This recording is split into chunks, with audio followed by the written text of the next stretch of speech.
Hey guys, big moves are happening in the Middle East. Prime Minister Benjamin Netanyahu just sat down with Fox News just before his meeting with President Trump.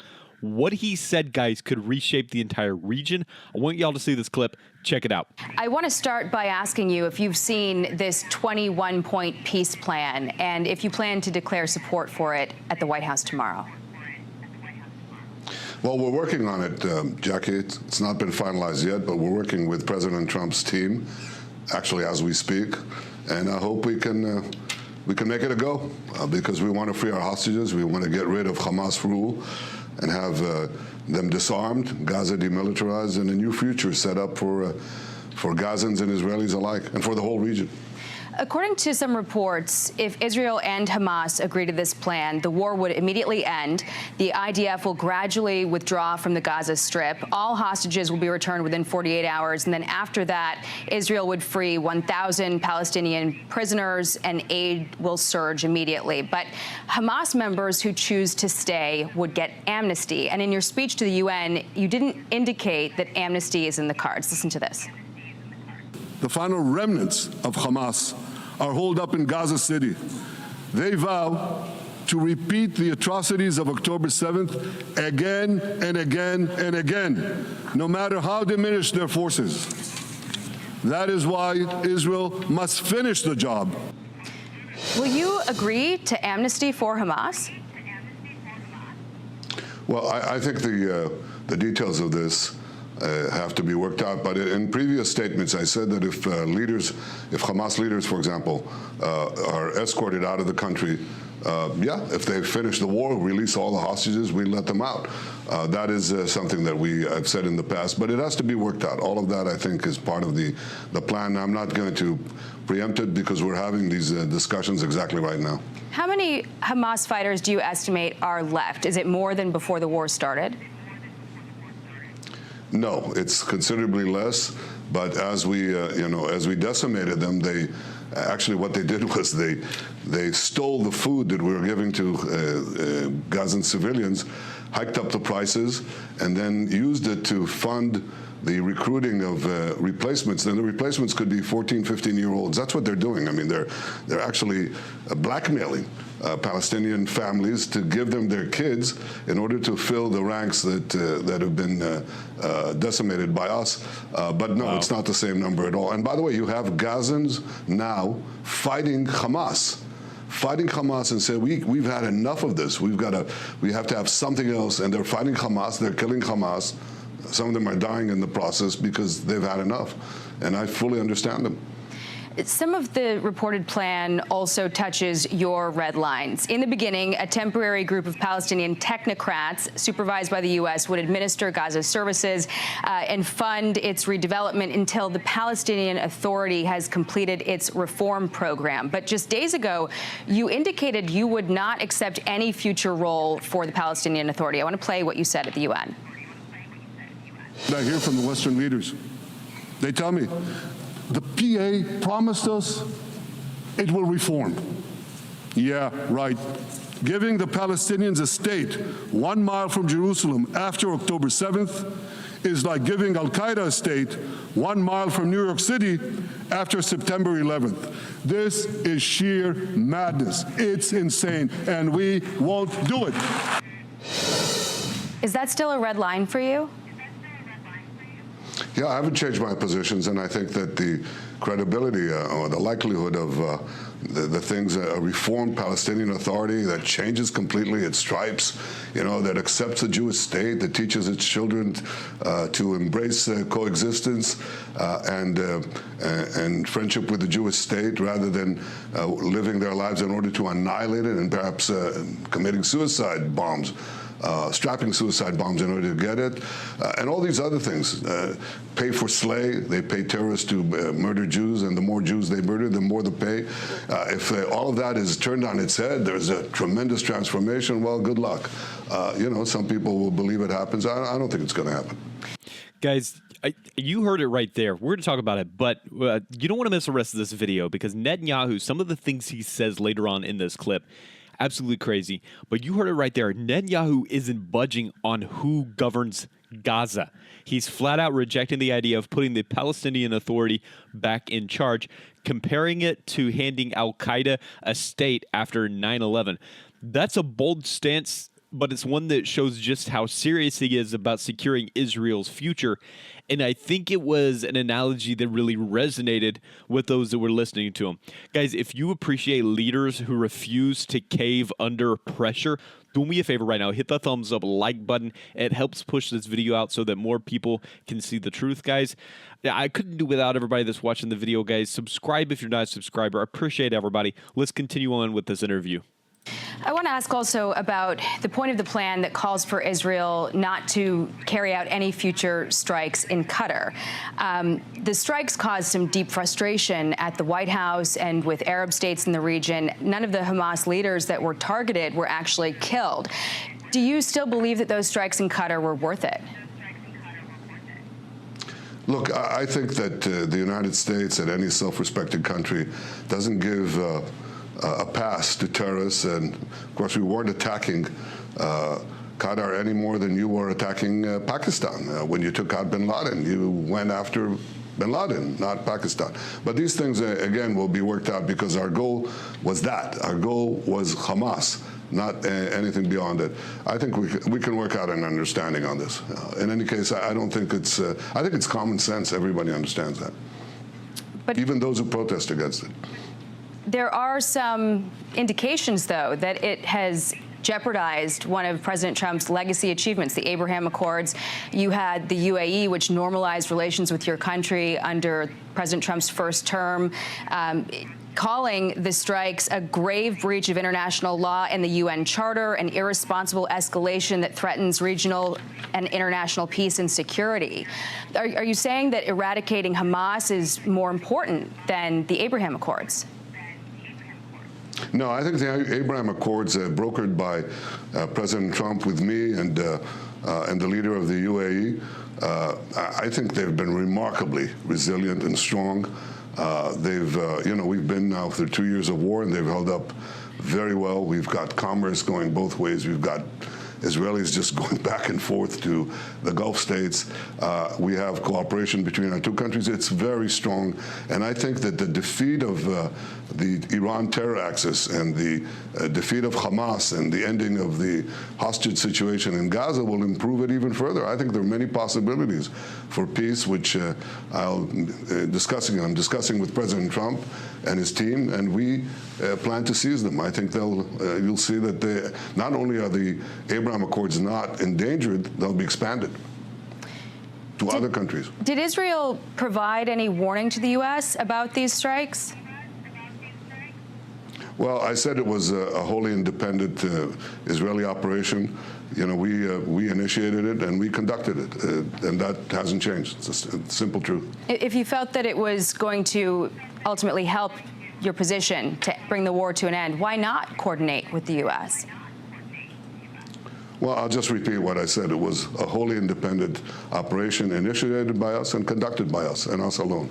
How is your relationship with President Trump now? It's actually unparalleled in the history of our two nations. It doesn't mean we agree on everything, but we agree on the substantive things and the main things. President Trump has been an incredible ally of Israel, incredible friend. We've had no one like him. What he did in his first term in recognizing Jerusalem as our capital, moving the American embassy there, recognizing our sovereignty over the Golan Heights, getting out of the disastrous Iran deal, and then, of course, now joining us in the effort to prevent Iran from getting nuclear weapons by taking out some of these nuclear sites with us. I think it's great. I read somewhere this ridiculous, this ridiculous slide. President Trump does what he does because he decides what's in America's best interest. And I've said this often, I don't decide a thing for President Trump. He is the most independent leader, an amazing leader that I've seen in all my years, and I think many people in the world see that. So the idea that in any ways that I boast that I control them. That's ridiculous. It's a lie. And I never, not only did I not say it, I don't think it. I think America is blessed with a very strong and independent leader, and I'm very happy that he has seen the importance of protecting the free world and its allies against this Iran terror axis that seeks to build ballistic missiles, intercontinental ballistic missiles with nuclear warheads that could reach the United States, could reach Europe, and certainly are directed against my country as well. We worked together on that, and I think we made a historic change in the Middle East, which will produce historic peace treaties. I want to ask about the Iran missiles and their nuclear program as well, but going back just a moment to what you said, you know, President Trump called on Israel to not strike Qatar again. This point 18 of the plan calls for Israel to pledge not to strike Qatar again. Is that something that you will pledge today not to do? Because your ambassador to the U.S. said after the strikes, if we didn't get the Hamas leaders this time, we'll get them next time. That indicated you might want to do it again. Jackie, I'm going to talk about that with President Trump. I'd rather have that done there rather than done here. And you know, Fox News is very important, but leave that. Sometimes diplomacy should precede public expressions. Okay. Going back. Notice what Netanyahu just did, guys. And I want to show you the rest of this clip because Netanyahu is going to talk about the starvation or the supposed starvation policy in Gaza. So you don't want to miss that. But notice what he did just there. He didn't deny the plan. He refused to give an answer on whether Israel will commit to not striking Hamas leaders hiding in Qatar. Guys, that's classic statesmanship. Keep the cards close until you're sitting across from the president. I really wasn't expecting an answer from him there, and we didn't get one. But, guys, if you want honest coverage of moments like this without the spin, make sure, guys, that you're subscribed to this channel, guys. Join the community, guys, of bold Americans who still believe that traditional family values and the American way are relevant for this generation. We're going to break down all the news as we see it every day. We couldn't do without you. Appreciate all the support. Let's continue on with the interview. Back to your UN speech about Iran. You said this. We must not allow Iran to rebuild its military nuclear capacities. Iran's stockpiles of enriched uranium, these stockpiles must be eliminated. So are you saying, sir, that not all of the enriched uranium was destroyed during the 12-day war or by those strikes from B-2 bombers? Sure. No, we knew that in advance. In fact, our whole plan before and after the United States decided to join us took into account that we wouldn't get these 450 kilograms of enriched uranium. We knew that. What we were targeting is the capacity to make more of those, of that enriched uranium, and also the attempt to weaponize it. There's the enriched core of uranium, but you have to put a weapon around it. These balls that you see in all these movies, that's the weapon around it, and then you have the missiles to carry that weapon. That's what we struck at, and we struck hard. So, are you saying that the 450 kilograms you said, is that what remains? And is that, or kilos, excuse me, that's what remains. Yes. Do you know where it is? And do you have plans to take it out? Well, we certainly know where it is.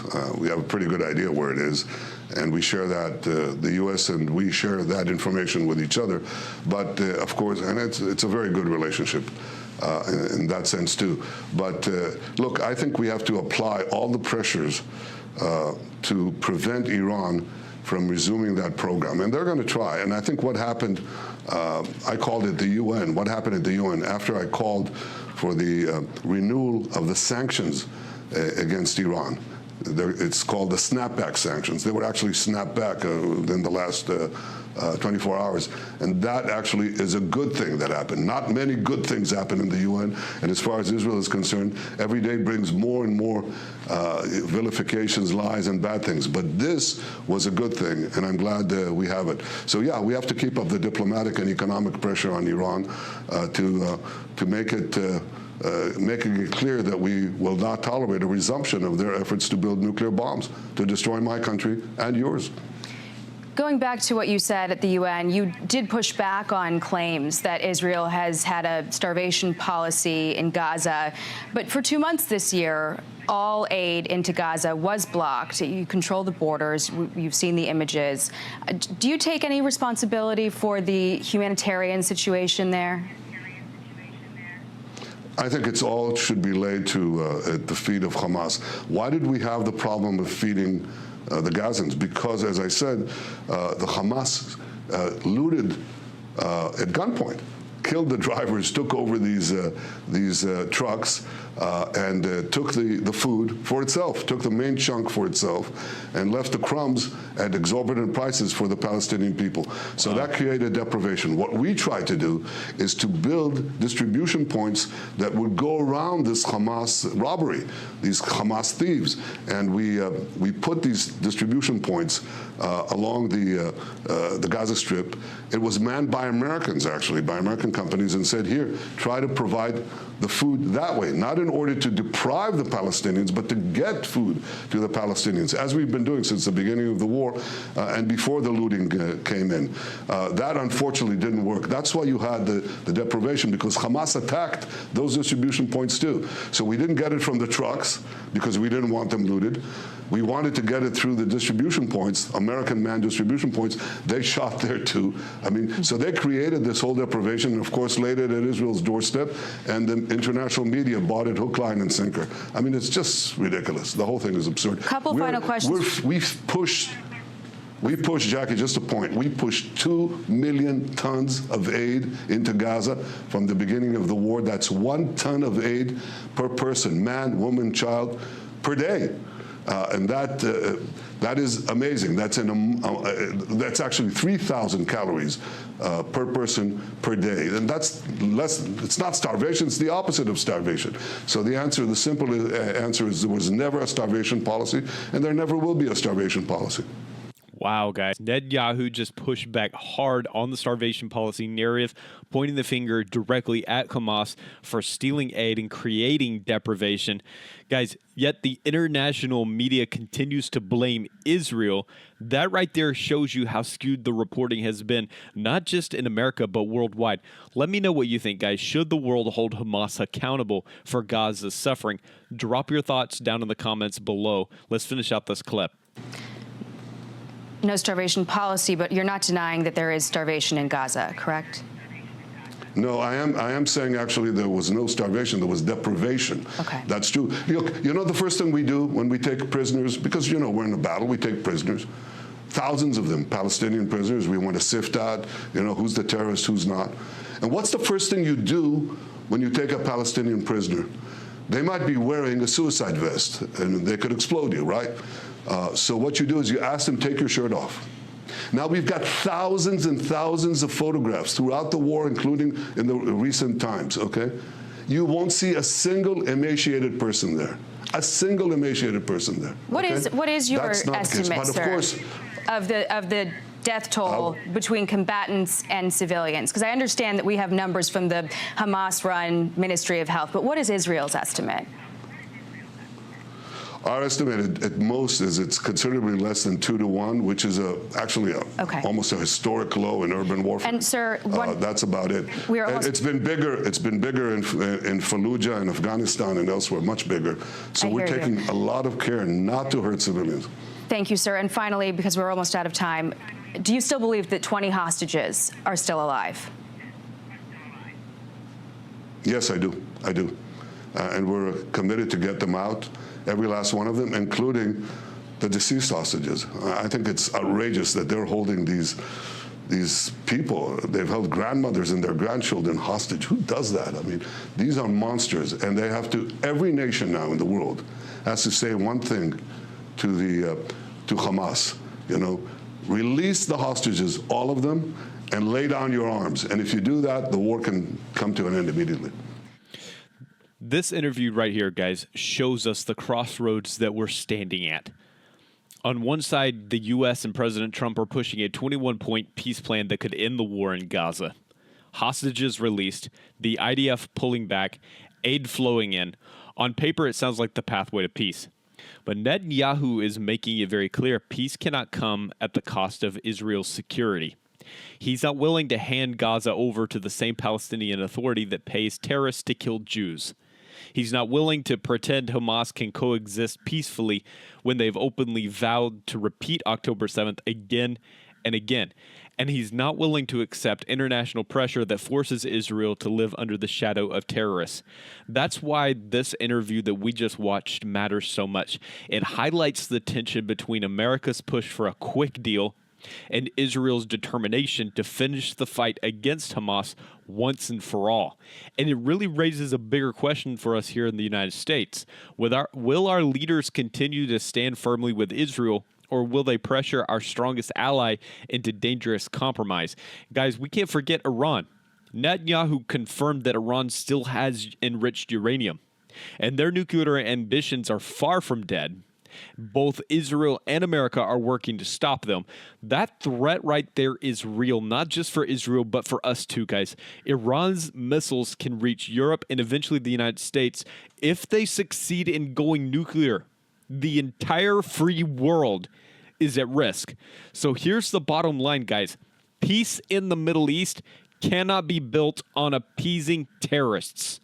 It has to be built on strength, on truth, and on holding Hamas and Iran accountable. Netanyahu knows that. Trump knows that. The question is, will the world wake up to the reality before it's too late? Friends, we're going to keep covering this because the mainstream outlets won't. They're going to spin it. They're going to water it down. They're going to bury it. Thankfully, we've got outlets like Fox News and this channel where we're going to tell it exactly how it is. If you found this valuable, guys, don't forget, like this video, drop a comment down below with your thoughts. I want to hear what you're thinking, guys. Subscribe, join our community, guys. We're building a channel of like-minded individuals, guys, that can come together, still believe in faith, liberty, freedom. Together, guys, we're going to keep the truth front and center. I couldn't do it without you. Y'all have a fantastic day, guys. If you made it all the way to the end, you are a legend. Again, just really appreciate you. I'll catch you later with another update.